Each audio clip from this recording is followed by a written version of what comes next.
నమస్తే AV news కి స్వాగతం. ముందుగా బులెటిన్ లో headlines.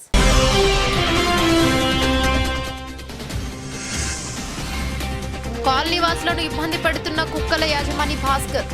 Peerzadiguda Adarsh Nagar road number 1లో కాలనీ వాసుల ఆందోళన.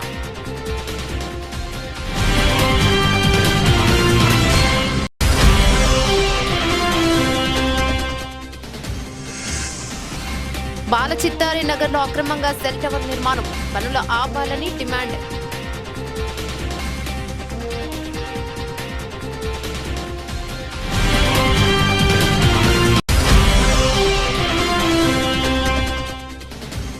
వాకింగ్ జర్నలిస్టులందరికీ ఇంటి స్థలాలతో పాటు డబుల్ బెడ్రూమ్స్ ఇండ్లు రాష్ట్ర ప్రభుత్వం అందజేయాలి. టీజేఎఫ్ జర్నలిస్టు సంఘాలు కలెక్టరేట్ కార్యాలయాన్ని ముట్టడి.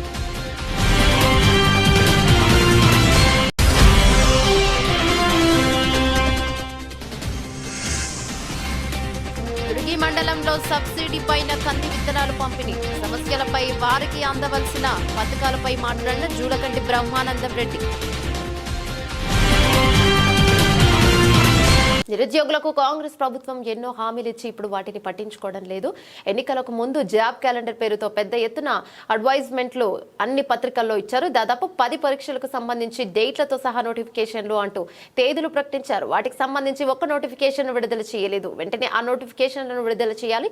సీఎం రేవంత్ రెడ్డి ఎన్నికల సమయంలో గ్రూప్ 2లో 1000 ఉద్యోగాలు పెంచుతామని, గ్రూప్ 3లో వేలాదిగా ఉద్యోగాలు పెంచుతామని నిరుద్యోగులకు హామీనిచ్చారు. మొదటి కేబినెట్ భేటీలోనే మెగా డిఎస్సి అని చెప్పి నిరుద్యోగులను దగా చేశారు. గొంతు విప్పండి, పోరాడండి అంటూ వారు అందరూ కూడా కలిసి వచ్చి వారి సమస్యలన్నీ కూడా వివరించి చెప్పడం జరిగింది.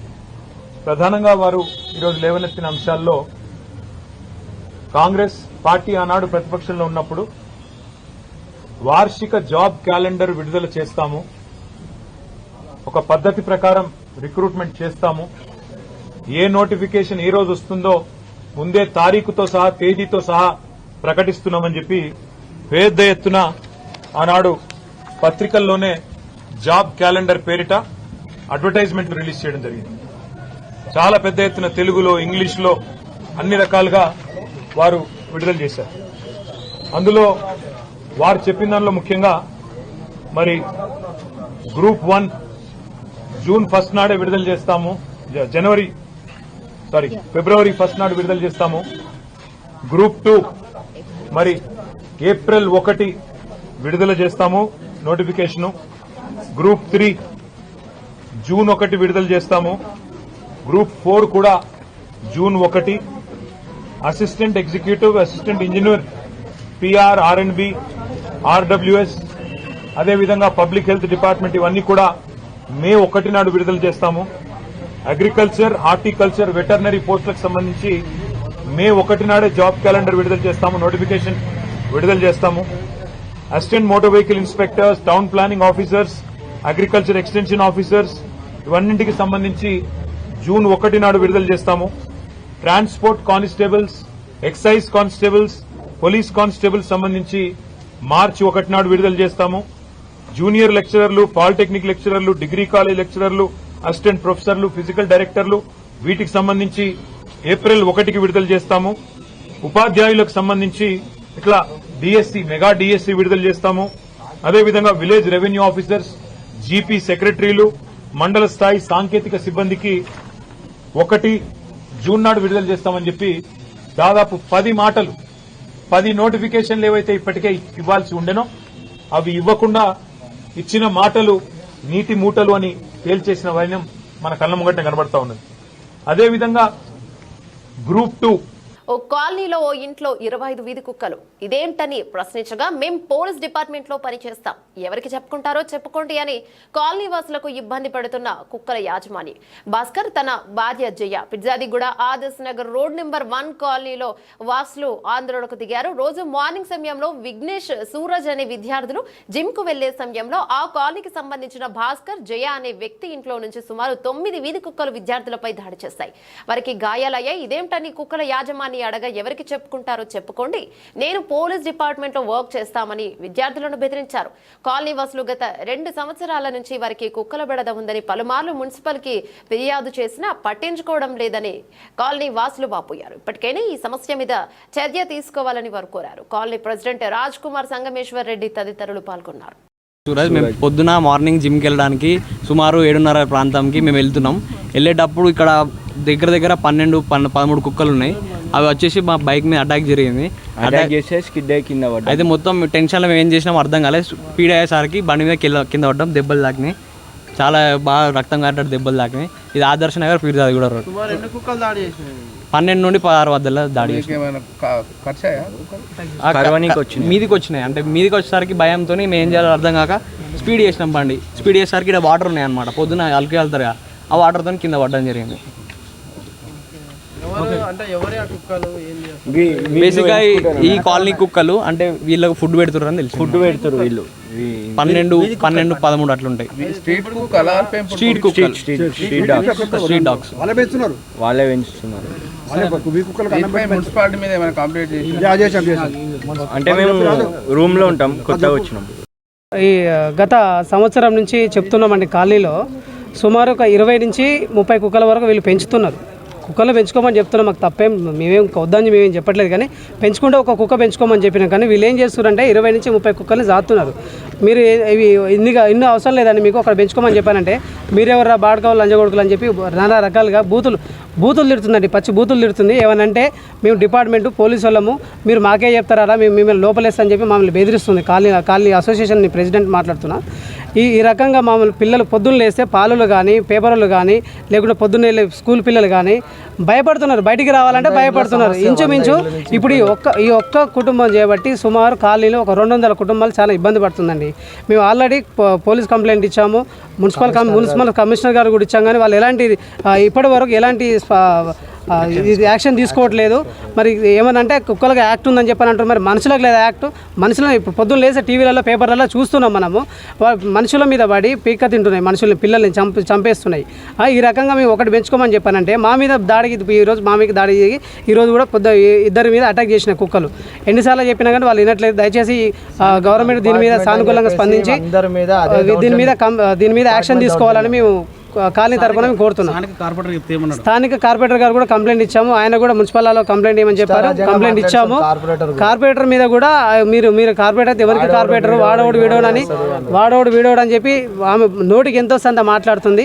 మొత్తం ఫ్యామిలీ మొత్తం కాలనీ మీద అటాక్ చేసి కాలనీ అందరూ అదరగొడుతారు. ఒక 4 మెంబర్స్ కాలనీలో ఉన్న 200 మంది మీద వీళ్ళు అరాచకం చేస్తారండి. కావాలని మమ్మల్ని ఇబ్బంది చేయడానికి, కాలనీలో భయభ్రాంతులను చేయడానికి ఇలాంటి కుక్కలను పెంచి మా మీద ఉసిగొలుపుతున్నట్టు మాకైతే అనిపిస్తుంది. దయచేసి గవర్నమెంట్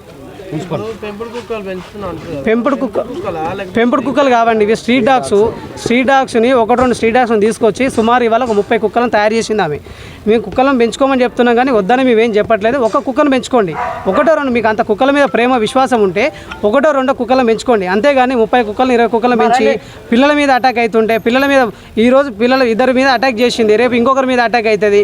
మేము గవర్నమెంట్ దయచేసి దీని మీద యాక్షన్ తీసుకోవాలని చెప్పి మేము కాలనీ తరపున మేము అసోసియేషన్ తరపున మేము రిక్వెస్ట్ చేస్తున్నాం.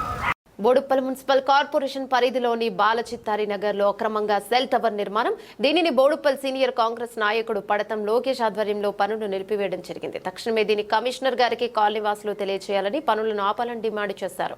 ఫోన్ల వేగం పెరుగుతున్న కొద్దీ యువత పిల్లలు వాటికి మరింత అతుక్కుపోతున్నారు. సెల్ ఫోన్లు టవర్ల నుంచి వెలువడే రేడియేషన్ ప్రాణాలకు ప్రమాదమని ఈ మధ్యకాలంలో అనేక మంది నోటి నుండి వినిపిస్తున్న మాటలు.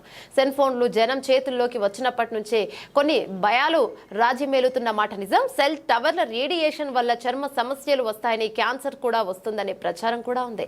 గర్భిణీ స్త్రీలకు వీటి ద్వారా ప్రమాదకరం విద్యుద్దాయక సంకేతాలపై జరిపిన విస్తృత పరిశోధనల్లో మొబైల్ టవర్ నుంచి వచ్చే రేడియేషన్ ఎటువంటి హానికరమైన ఆరోగ్య సమస్యలను కలిగించిందని తేలింది. ఇక సెల్ ఫోన్ తరంగాలు మన శరీరంలోని కణాలను వేడెక్కించడమే. రేడియేషన్ కణాలు వేడెక్కడం ద్వారా వాటి పనితీరు జన్యు నిర్మాణం దెబ్బతింటుంది. సెల్ ఫోన్ రేడియేషన్ ఆ స్థాయిలో లేదన్నది చాలా మంది అభిప్రాయం. ప్రభుత్వం సూచించిన సురక్షిత పరిమితుల మేరకే ఫోన్ రేడియేషన్ ఉంటుందన్నది వారి వాదన. ఈ వివాదం లేనంత వరకు వాటి వినియోగంలో కాస్త జాగ్రత్త వహించడంలో నష్టమేమీ లేదు. ఉంచుకోవడం మొక్కలు ఇక ఇలాంటి సెల్ టవర్లను జనావాసాల మధ్య నిర్మించడమే అంత శ్రేయస్సు కాదని పలువురి అభిప్రాయం. తక్షణమే ఇలాంటి సెల్ టవర్లను నిలిపివేయాలని కాలనీవాసులు డిమాండ్ చేశారు. ఇందులో కాలనీవాసులు పాల్గొన్నారు. ఇందులో colony president Shankaraiah, Padatham Lokesh, Jayakrishna, Hanumanthu, Narayana, Narasimharaju, Venkatareddy, Lakshminarayana, BN Pathi, Ramakrishna, Sai మరియు కాలనీవాసులు పాల్గొన్నారు. కాలనీలో చాలా మంది చిన్నపిల్లలు, పెద్దవాళ్ళు చాలా మంది ఉన్నారు. రేడియేషన్ వల్ల చాలా మందికి ఇబ్బందులు వస్తాయి. దానివల్ల దీన్ని తొందరనే ఆపేయాలని కాలనీ వెల్ఫేర్ ద్వారా కోరుకుంటున్నాము. నిర్మాణిస్తుంది కాబట్టి మా కాలనీకి అందరికీ వ్యతిరేకం. మేము నిలవాడని పెట్టనీయమని కోరుకుంటున్నాము. లేదంటే మున్సిపాలిటీ దగ్గర ధర్నా చేయగలం. కూడా మరి పాఠశాలగా చిన్నపిల్లలు కూడా ఉన్నది కాబట్టి వాళ్ళకు కూడా ఇబ్బంది అవుతుంది కాబట్టి ఇవన్నీ దృష్టిలో పెట్టుకొని అధికారులకు మరి వెంటనే ఆ సెల్ టవర్ నిర్మాణ అనుమతులు రద్దు చేయాలని చెప్పేసి కోరుతా ఉన్నాం. మరి నిబంధనలకు విరుద్ధంగా సెల్ టవర్ నిర్మాణం చేస్తున్నారు కాబట్టి మరి ప్రజా అభిప్రాయం తీసుకొని ఈ సెల్ టవర్ నిర్మాణం చేయాల్సిన అవసరం మరి అధికారులపై ఉంటుంది కాబట్టి మరి ప్రజలు వ్యతిరేకించినప్పుడు మరి ఆ సెల్ టవర్ యొక్క నిర్మాణం రద్దు చేయాలని చెప్పేసి అని కోరుకుంటా ఉన్నాం. కొల్లిగూడ బాలచిత్రనాథ్ కాలనీలో మరి అక్రమంగా ఎలాంటి మున్సిపల్ అనుమతులు లేకుండా ఎయిర్టెల్ సెల్ టవర్ నిర్మాణం చేసినటువంటి సంబంధించిన వ్యక్తులందరికీ పూర్తిగా కాలనీ వెల్ఫేర్ అసోసియేషన్ ఆధ్వర్యంలో వచ్చి అడ్డుకోవడం జరిగింది. ఈ యొక్క సెల్ టవర్ నిర్మాణం చేయడం వల్ల చుట్టుపక్కల ఉన్నటువంటి చిన్న పిల్లలకు కానీ మరి వృద్ధులకు కానీ రేడియో ధార్మిక ప్రభావం వల్ల మరి వివిధ రకాలుగా అనారోగ్యాలకు గురవుతారు కాబట్టి ఆ సందర్భంగా కాలనీ వెల్ఫేర్ అసోసియేషన్లు అందరం కలిసి ఈ యొక్క సెల్ నిర్మాణం టవర్ని ఆపడం జరిగింది. అధికారులు కూడా ఇటు విషయంపై స్పందించి మరి వాళ్ళు ఈ సెల్ నిర్మాణదారులు ఏమంటారంటే మున్సిపల్ నుంచి పర్మిషన్ మేము తీసుకొని రావడం జరిగింది. మరి ఆ మున్సిపల్ పర్మిషన్ ఇచ్చింది కాబట్టి ఇక్కడ మేము సెల్ టవర్ నిర్మాణం చేస్తున్నాం అని చెప్తున్నారు వాళ్ళు. కానీ మున్సిపల్ అధికారులకు విజ్ఞప్తి చేస్తూ ఉన్నా మరి దీని మీద కమిషనర్ గారు కూడా మరి వెంటనే ఇచ్చిన అనుమతిని రద్దు చేయాలి. లేని పక్షంలో మరి కాలనీ వెల్ఫేర్ అసోసియేషన్ల గతంలో కూడా మేము అందరం కూడా కాలనీ వెల్ఫేర్ అసోసియేషన్ కూర్చొని మరి ఇక్కడ ఎలాంటి నూతన సెల్ టవర్ నిర్మాణం చేయకూడదని మరి ఉన్న సెల్ టవర్లను కూడా తొలగించాలని చెప్పేసి అని గత 4 ఇయర్స్ నుంచి కూడా మీ కాలనీ వాళ్ళందరం కూడా వెల్ఫేర్ అసోసియేషన్లో తీర్మానం చేసుకోవడం జరిగింది. దానికి అనుగుణంగానే గతంలో కూడా ఇక్కడ సెల్ టవర్ నిర్మాణం చేపడుతుంటే మరి కాలనీ వాళ్ళందరూ అడ్డుకొని దాన్ని మేము నిలిపేయడం జరిగింది. మరి అదేవిధంగా మరి ఈ బిల్డింగ్ పైన మెయిన్ రోడ్ బిల్డింగ్ పై కూడా మరి సెల్ టవర్ నిర్మాణం జరుగుతుంది కాబట్టి మరి అధికారులు వెంటనే స్పందించి అట్టి నిర్మాణం సెల్ టవర్ని అడ్డుకోవాలి. మరి అదేవిధంగా ఇచ్చిన అనుమతిని కూడా రద్దు చేయాలని చెప్పేసి అని మరి నేను కాలనీ వెల్ఫేర్ అసోసియేషన్ తరపు నుంచి నేను విజ్ఞప్తి చేస్తూ ఉన్నా. దయచేసి ఇప్పటికైనా అధికారులు మరి కాలనీ వెల్ఫేర్ అసోసియేషన్ ఎలాంటి అలా అనుమతి లేకుండా ఇటువంటి సెల్ టవర్ నిర్మాణం చేయకూడదని చెప్పేసి అని మరి అధికారులకు నేను సూచిస్తున్నా. దయచేసి ఇప్పటికైనా వెంటనే మరి అధికారులు ఈ యొక్క నిర్మాణాన్ని ఆపాలని కోరుకుంటూ, లేని పక్షంలో మరి కాలనీ వెల్ఫేర్ అసోసియేషన్ అందరం కూడా మున్సిపల్ ఎదురుగా మీ ధర్నా కార్యక్రమం చేస్తామని చెప్పేసి అని మేము కోరుకుంటూ ఈ అవకాశం ఇచ్చిన మా కాలనీ వెల్ఫేర్ అసోసియేషన్ పెద్దలకు అందరికీ విజ్ఞప్తి. కుమ్రమి ఆసిఫాబాద్ జిల్లా సిర్పూర్ నియోజకవర్గంలో పనిచేస్తున్న జర్నలిస్టులకు అక్రిడిటేషన్ కార్డుతో పని లేకుండా వర్కింగ్ జర్నలిస్టులందరికీ ఇంటి స్థలాలతో పాటు డబుల్ బెడ్రూమ్ ఇండ్లు రాష్ట్ర ప్రభుత్వం అందజేయాలని జేడీఎఫ్ జర్నలిస్టు సంఘాలు కలెక్టరేట్ కార్యాలయాన్ని ముట్టడించాయి. ఈ సందర్భంగా జర్నలిస్టు సంఘాల నాయకులు మాట్లాడుతూ ఎలాంటి ఆధారాలు లేకుండా కొన్ని పోలీస్ స్టేషన్లో జర్నలిస్టులపై అక్రమ కేసులు బనాయిస్తున్నారని, అలాంటివి తెలంగాణ రాష్ట్రంలో ఎక్కడా జరగకుండా రాష్ట్ర ప్రభుత్వం చర్యలు తీసుకోవాలని డిమాండ్ చేశారు. ఈ కార్యక్రమంలో సిర్పూర్ నియోజకవర్గం వివిధ మండలాల జర్నలిస్టులు తదితరులు పాల్గొన్నారు. ఈరోజు తెలంగాణ రాష్ట్రంలోని జర్నలిస్టులకి గతం ప్రభుత్వం ఇచ్చినటువంటి హామీ ఏదైతే ఉందో ఆ ప్రభుత్వం ఇచ్చిన హామీని ఇప్పటిదాకా కూడా నెరవేర్చలేదు. నూతన ప్రభుత్వం రేవంత్ రెడ్డి నాయకత్వంలో ఏర్పడినటువంటి ప్రభుత్వం కూడా జర్నలిస్టులకి మొదటి ప్రాధాన్యతనిస్తూ జర్నలిస్టుల సమస్య పరిష్కరిస్తామని చెప్పి హామీ ఇవ్వడం జరిగింది.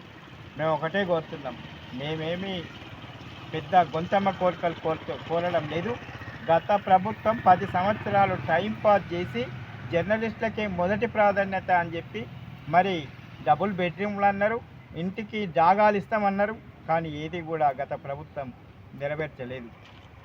ప్రస్తుతం కొనసాగుతున్నటువంటి ప్రభుత్వంలో కూడా ఎలాంటి ఆంక్షలు లేకుండా, ఎలాంటి విధానాలు లేకుండా బేషరతుగా జర్నలిస్టులు అందరికీ కూడా ఇల్లు లేదా ఇంటి జాగాలు కేటాయించాలనేటువంటి ప్రధాన లక్ష్యంతో జర్నలిస్టులపై జరుగుతున్న అక్రమ దాడులని అరికట్టాలని మనం పోరాడుతున్నాం.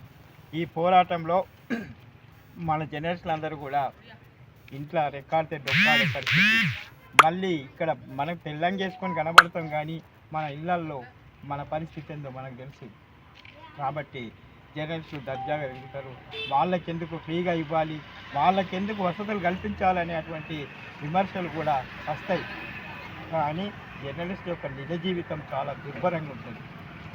నిజమైన జర్నలిస్టులకు జరుగుతున్నటువంటి అన్యాయాలు చాలా చెప్పుకోవటానికి కూడా మాటలు సరిపోనంత దీన పరిస్థితులలో ఉన్నాయి. కాబట్టి దీన్ని డీజేఎఫ్ ఒకటే కోరుతుంది, ఏమంటే డెమోక్రటిక్ జర్నలిస్ట్ ఫెడరేషన్ ఏదైతే ఉందో ఈ జర్నలిస్టులందరికీ కూడా ఎలాంటి షరతులు విధించకుండా మొదటి ప్రాధాన్యతగా ఇల్లు లేదా ఇంటి జాగాలు కేటాయించాలనేది ప్రధాన అంశంగా మేము డీజేఎఫ్ ఆధ్వర్యంలో అన్ని జిల్లా కార్యాలయాల ముందు నిరసన కార్యక్రమాలు జరుపుతూ మెమరాండాల ద్వారా కోరుతున్నాం. ఏం కోరుతున్నాం? ఆయన ఏ జర్నలిస్ట్ అనేది కాదు, జర్నలిస్టు వృత్తిలో కొనసాగుతున్న వాళ్ళందరికీ ఏదో ఒక బేస్ చేయాలి. ఏదంటే 3 సంవత్సరాలతో 2 సంవత్సరాలతో ఏ నిర్ణయం చేస్తావో చేసి తప్పకుండా కింది స్థాయి నుంచి జర్నలిస్టులకి ఇళ్ల జాగాలు కేటాయించాలనేది ప్రధాన లక్ష్యంగా ఇవాళ డీజేఎఫ్ ముందుకెళ్తుంది. ఈ డీజేఎఫ్ ఆధ్వర్యంలో మిగతా జర్నలిస్ట్ సంఘాలను కూడా కలిసి రమ్మంటున్నాం. ఎందుకంటే నిజంగా జర్నలిస్టుల కోసం జర్నలిస్ట్ సంఘాలు పనిచేసి ఉంటే వాళ్ళ జర్నలిస్టులు అందరూ ఈ దీన స్థితిలో ఎందుకు ఉండేవాళ్ళు? నిజంగా మొదటి ప్రాధాన్యతనే కనుక జర్నలిస్టులకి ప్రభుత్వాలు అమలు చేసి ఉంటే వాళ్ళ జర్నలిస్టులకు ఎందుకు ఇల్లు లేవు? కాబట్టి అక్రమ దాడులను వెంటనే నిలిపివేయాలి, అక్రమ కేసులను అన్ని ఎత్తివేయాలి. ప్రధానంగా ఎదుర్కొంటున్నటువంటి ఈ దారిద్ర్య రేఖకు దిగువన కొనసాగుతున్న విలేకరుల సమస్యని మొదటి ప్రాధాన్యతగా తీసుకొని ఈ ప్రభుత్వం పరిష్కరించాలనేటువంటి ప్రధాన లక్ష్యం మీద డీజేఎఫ్ ముందుకు పోతుంది. డీజేఎఫ్ ఆధ్వర్యంలో మనం రాష్ట్ర వ్యాప్తంగా ఉద్యమిస్తున్నాం.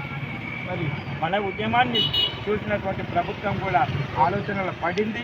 కాబట్టి అతి త్వరలో జర్నలిస్టులు అందరికీ కూడా అంతటా కూడా మొదటి ప్రాధాన్యత కింద జర్నలిస్ట్ కోటా కేటాయించి జర్నలిస్ట్ అందరికీ కూడా ఇల్లు లేదా ఇంటి జాగాలు కేటాయించాలి, అక్రమ కేసులు ఎత్తివేయాలని ప్రధాన డిమాండ్ తోటి మనం ముందుకెళ్తున్నాము. ఈ ఎడ్యుకేషన్లో కూడా మన ప్రాధాన్యతను తగ్గిస్తున్నారు. ఎడ్యుకేషన్ మాచర్ల నియోజకవర్గ దుర్గి మండలంలో సబ్సిడీ పైన కంది విత్తనాలు పంపిణీ చేసిన అనంతరం రైతుల సమస్యలపై వారికి అందవలసిన పథకాలపై మాట్లాడిన జూలకంటి బ్రహ్మానందరెడ్డి. రిజర్వాయర్ కట్టడం మూలంగా ఇక్కడ వర్షాభావ పరిస్థితులు ఏర్పడతాయి.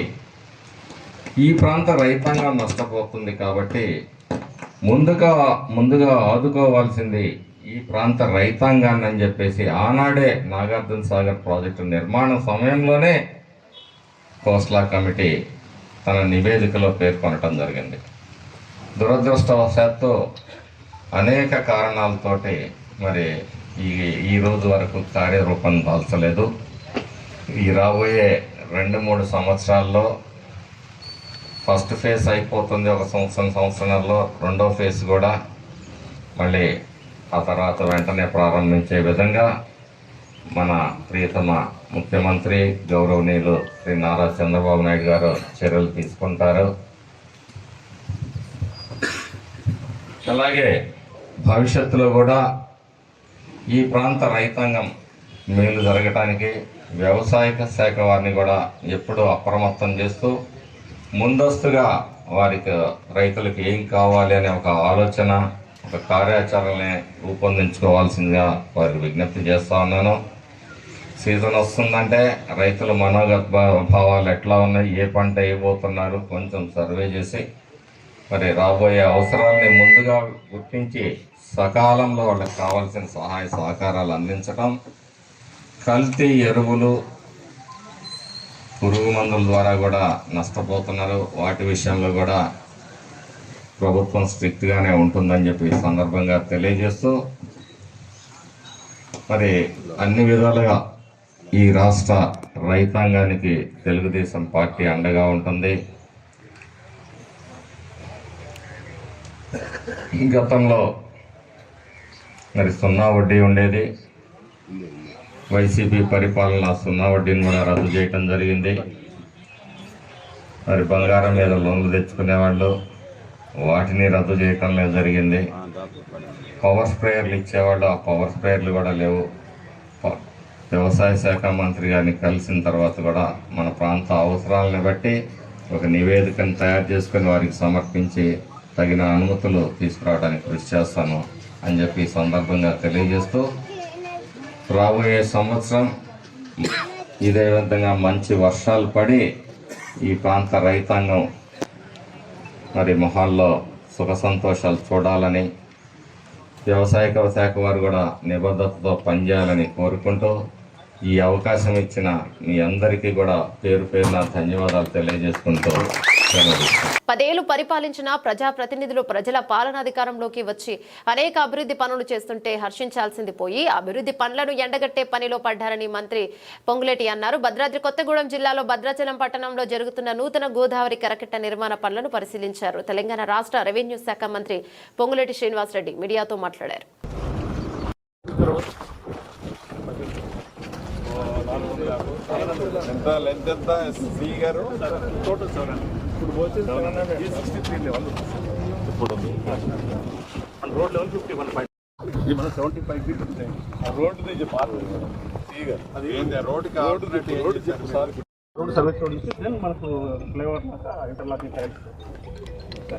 ఫ్లైఓవర్ కట్టాలి.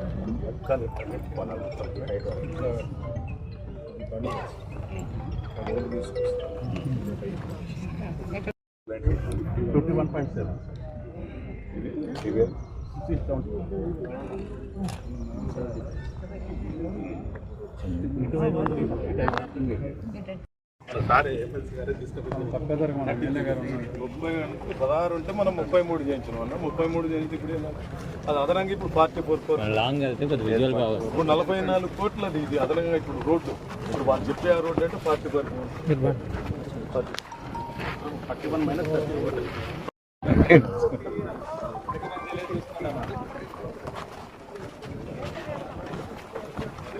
ఇప్పుడు దీనివల్ల ఉపయోగం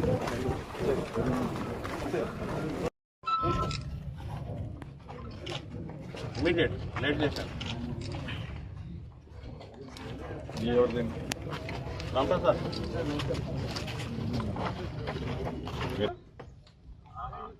ఎవరు కాదు కదా,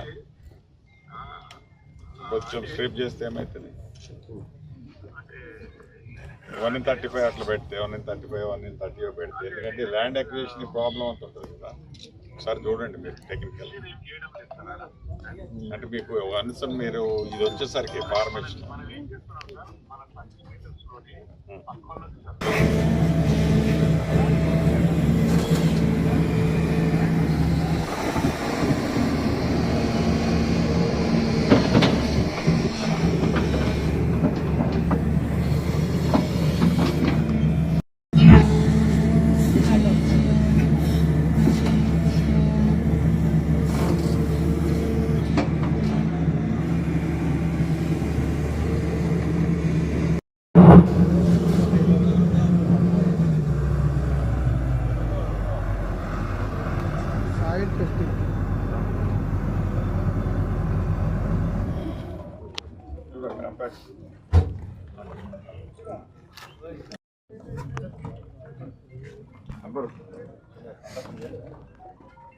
వర్షం బాగుంది. 98 వస్తుంది, 98 కాదు 95 వస్తుంది. కుప్పం మండలంలో ప్రకృతి వ్యవసాయం చేసే సుమారు 154 మంది రైతులకు వ్యవసాయ పరికరాలను కుప్పం ఎంపీడీఓ కార్యాలయంలో జిల్లా collector Sumit Kumar, MLC Kancharla Srikanth, TDP నేత సురేష్ బాబు చేతుల మీదుగా పంపిణీ చేశారు. ఈ సందర్భంగా వారు మాట్లాడుతూ రాష్ట్ర ప్రభుత్వం రైతుల సంక్షేమానికి పెద్దపీట వేశారని కొనియాడారు. రైతులను ఆదుకునేందుకు అన్ని విధాల చర్యలు తీసుకుంటామన్నారు. అనంతరం ప్రకృతి వ్యవసాయం గురించి వివరించారు. ఈ కార్యక్రమంలో జిల్లా అధికారులు మరియు టీడీపీ నేతలు, రైతులు పాల్గొన్నారు. ముఖ్యమంత్రి అయిన తర్వాత మొట్టమొదటిసారిగా తన పర్యటనలో నా సొంత నియోజకవర్గం కుప్పం నుంచే ప్రారంభించాలని చెప్పనేసి నిన్న మొన్న 2 రోజులు రావడం జరిగింది. వచ్చే ముందే ఏదైతే హామీలు ఇచ్చారో, ఎలక్షన్ మేనిఫెస్టో కావచ్చు, ఇతర అంశాలు కావచ్చు, వాటికి సంబంధించి ఇమ్మీడియట్ గా ఏ పనులన్నింటినీ జీవోలు ఇవ్వడం, మిగతా వాటికి ఎస్టిమేషన్స్ అంచనాలు ఏ పనులకు ఎంత ఖర్చు అవుతుందో అంచనాలు వేయమని చెప్పేసి అక్కడి నుంచే అధికారులందరినీ ఆదేశించడం. నిన్న వచ్చిన తర్వాత 2 రోజులు కూడా కలెక్టర్ గారిని కూర్చోబెట్టుకొని ఏవే పనులు టైం లైన్ ప్రకారం ఏ విధంగా జరగాలని చెప్పేసి ఆయనకు కూడా దిశానిర్దేశం చేయడం జరిగింది. రాబోయేటటువంటి గడిచిన 30 సంవత్సరాలు ఎంత అభివృద్ధి చెందిందో కుప్పం దానికి మించిన అభివృద్ధి ఈ 5 సంవత్సరాల్లో చేయాలని లక్ష్యంగా చంద్రబాబు నాయుడు గారు పెడుతున్నారు. ఆయన ఒకే ఒక మాట చెప్పాడు, పేదరికం లేని కుప్పాన్ని తయారు చేయడమే నా లక్ష్యం అని చెప్పనేసి. సో దాంట్లో భాగంగా ఈరోజు ఇదొక కార్యక్రమం, ఒక మంచి కార్యక్రమంలో మీతో కలిసి పాల్గొనేదానికి మాకు అవకాశం వచ్చింది. దానికి మీ అందరికీ మనస్ఫూర్తిగా ధన్యవాదాలు తెలియజేస్తున్నాం. చంద్రబాబు నాయుడు గారు ఎప్పుడు దూరదృష్టితో ఆలోచిస్తాడు అనే దానికి ఉదాహరణ ఈ ప్రకృతి వ్యవసాయం అనేది 2014లో సుభాష్ పాలేకర్ గారు, ఆయన దీనికి మెయిన్ మహారాష్ట్రకు సంబంధించిన ఒక సామాజిక వేత్త. ఆయన ప్రకృతి వ్యవసాయం ద్వారా మన ఆరోగ్యాన్ని కాపాడుకోవచ్చు, అట్లాగే మంచి లాభాలు కూడా పొందొచ్చు, భూమి కూడా బాగుంటుంది, రసాయనాలు ఇవన్నీ లేకుండా అని చెప్పేసి ఆయన ఒక పెద్ద ఉద్యమం లాగా స్టార్ట్ చేసి ఎన్నో రాష్ట్రాల్లో దాన్ని దిగ్విజయంగా ఎన్నో వేల మంది రైతులకి శిక్షణ చేయడం జరిగింది. 2014 నుంచి 19 మధ్య నేను జెడ్పీటీసీ సభ్యుడిగా ఉన్నాను కందుకూరులో. అక్కడ కూడా సుభాష్ పాలేకర్ సూర్యాపేట పట్టణ అభివృద్ధి విషయంలో తెలంగాణ రాష్ట్ర ప్రభుత్వం మంజూరు చేసిన SDF-UDF నిధులు 80 కోట్ల రూపాయలు పనులు మంజూరై ప్రారంభమైన తర్వాత వెనక్కి వెళ్లాయని కాంగ్రెస్ కౌన్సిలర్లు వెనక్కి పోయిన నిధుల గురించి మాట్లాడకుండా వచ్చిన 3,35 లక్షల రూపాయల గురించి మాట్లాడడం విచారకరమని సూర్యాపేట మున్సిపల్ చైర్పర్సన్ పెరుమాల అన్నపూర్ణ అన్నారు. గురువారం సూర్యాపేట మున్సిపల్ కార్యాలయంలో ఏర్పాటు చేసిన సాధారణ సమావేశం అనంతరం విలేకరులతో మాట్లాడారు. ప్రతిపక్ష కౌన్సిలర్లు ప్రతి అంశాన్ని వివాదం చేయడమే లక్ష్యంగా సమావేశానికి వచ్చారని, చైర్పర్సన్ అంటే కనీస గౌరవం లేకుండా ఇష్టానుసారంగా మాట్లాడారని ఆరోపించారు. పత్రికా విలేకరులకు నమస్కారం. ముఖ్యంగా సూర్యాపేట పట్టణ ప్రజలకి ఈరోజు జరిగిన మున్సిపల్ సమావేశం అనేది చాలా ముఖ్యమైన సమావేశం.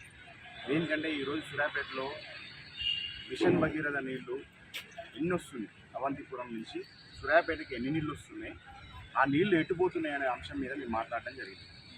ఆ నీళ్ళని సూర్యాపేట పట్టణ ప్రజలకు అందియకుండా తక్కువ చేసి నీళ్ళని అందిస్తున్నారు, మిగతా నీళ్ళని ఎక్కువ శాతం మీరు కోదాడకి తరలిస్తున్నారు.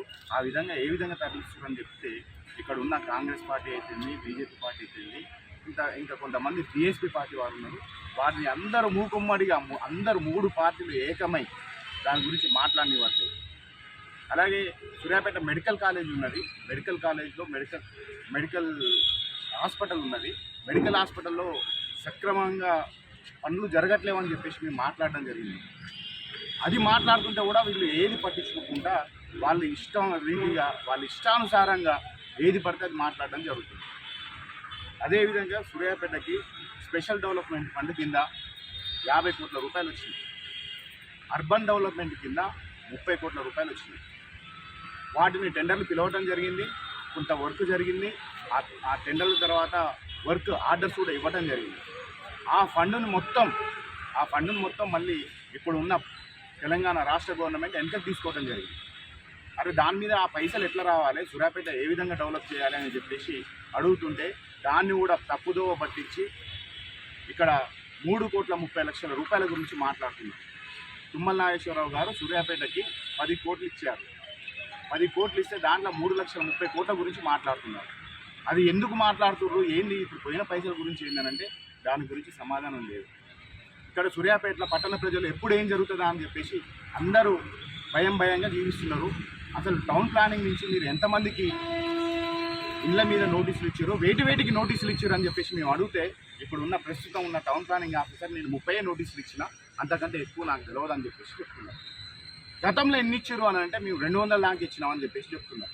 అది కూడా మాట్లాడనీయకుండా అడ్డం కలిగి ఇష్టం ఉన్నట్టు మాట్లాడుతున్నారు. ఇక్కడ సూర్యాపేటలో మాత్రం ఎక్కడ ఏది ఉందో మాత్రం తెలియదు, కానీ సూర్యాపేటలో మాత్రం అరాచక పాలన జరుగుతున్నది. ఇక్కడ ఎవరు ఏ విధంగా బతకాలి, ఏ విధంగా ఉండాలి అని చెప్పేసి మేము ఆలోచిస్తుంటే వీళ్ళు సూర్యాపేట ప్రజల్ని భయభ్రాంతులకు గురి చేయడం, సూర్యాపేట ప్రజల్ని ఏ విధంగా ఏం చేయాలని చెప్పేసి ఆలోచిస్తున్నారు. కాబట్టి ఇది ఖచ్చితంగా కాంగ్రెస్ పార్టీ మరియు బీజేపీ పార్టీ ఇక్కడ కలిసి నాటకాలు ఆడుతూ ఇక్కడ దళిత మహిళైన చైర్మన్ గారిని చాలా ఇబ్బందులకు గురి చేస్తున్నారు. కాబట్టి సూర్యాపేట పట్టణ ప్రజలు మీకే తెలవాలి మీరు ఏం చేస్తున్నారు, నెక్స్ట్ ఏం చేయాలనుకుంటున్నారు. కాబట్టి ఈ అవకాశం ఇచ్చిన ప్రతి ఒక్కరికి పత్రికా విలేకరులకి ధన్యవాదాలు. వ్యాపార రంగంలోనూ ప్రజాహితాన్ని చూసిన ఏకైక వ్యక్తి రామోజీరావు అని ముఖ్యమంత్రి నారా చంద్రబాబు నాయుడు కొనియాడారు. సమాజం కోసం ఆలోచించి వ్యాపార, సినీ, సేవా, పత్రికా రంగంలో రామోజీరావు తనకు తానే సాటిగా నిలిచారన్నారు. విలువలతో పత్రికను నడిపిన అక్షర యోధులు రామోజీరావు అన్నారు. కానూరులోని అనుమోలు గార్డెన్స్ లో ఏర్పాటు చేసిన రామోజీరావు సంస్మరణ సభకు తన సతీమణి భువనేశ్వరితో కలిసి సీఎం చంద్రబాబు గురువారం హాజరయ్యారు. సభా ప్రాంగణంలో ఏర్పాటు చేసిన రామోజీరావు ఫోటో ఎగ్జిబిషన్ ను తిలకించారు.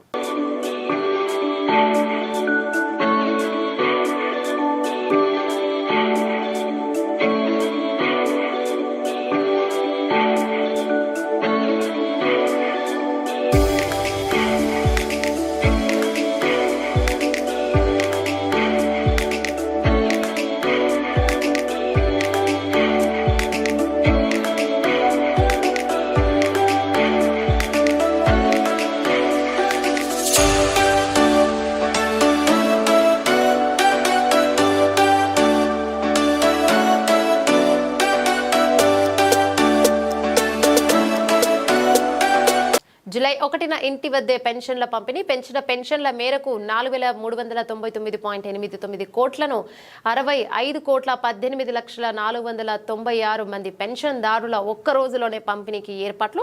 గ్రామ వార్డు సచివాలయ ఉద్యోగులు ఉదయం 6 గంటల నుండి పెన్షన్లు పూర్తయ్యే వరకు పంపిణీ చేయాలి. ఒక్కొక్క ఉద్యోగికి 50 గృహాలు కేటాయింపు. అవసరం మేరకు ఇతర శాఖల ఉద్యోగులకు పూర్తయింపు.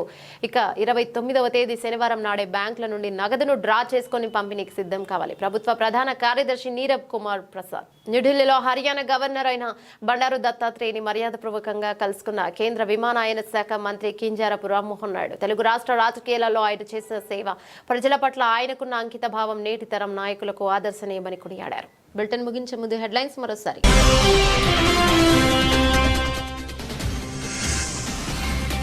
కాలనీ వాసులను ఇబ్బంది పెడుతున్న కుక్కల యాజమాని భాస్కర్. పిర్జాదిగూడ ఆదర్శ్ నగర్ రోడ్ నెంబర్ 1లో కాలనీ వాసుల ఆందోళన.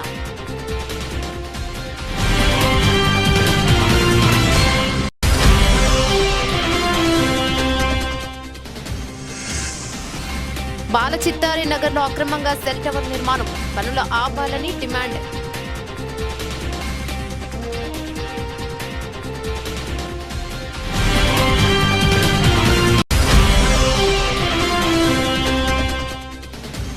వాకింగ్ జర్నలిస్టులందరికీ ఇంటి స్థలాలతో పాటు డబుల్ బెడ్రూమ్స్ ఇండ్లు రాష్ట్ర ప్రభుత్వం అందజేయాలి. టీజేఎఫ్ జర్నలిస్టు సంఘాలు కలెక్టరేట్ కార్యాలయాన్ని ముట్టడి.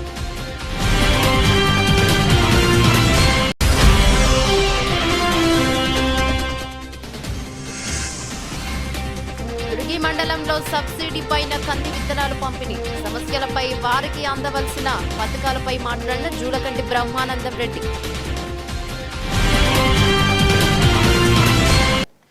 ఇవే బులెటిన్లోని అప్డేట్స్. మరో బులెటిన్లో మళ్ళీ కలుసుకుందాం. అంతవరకు సెలవు. నమస్తే.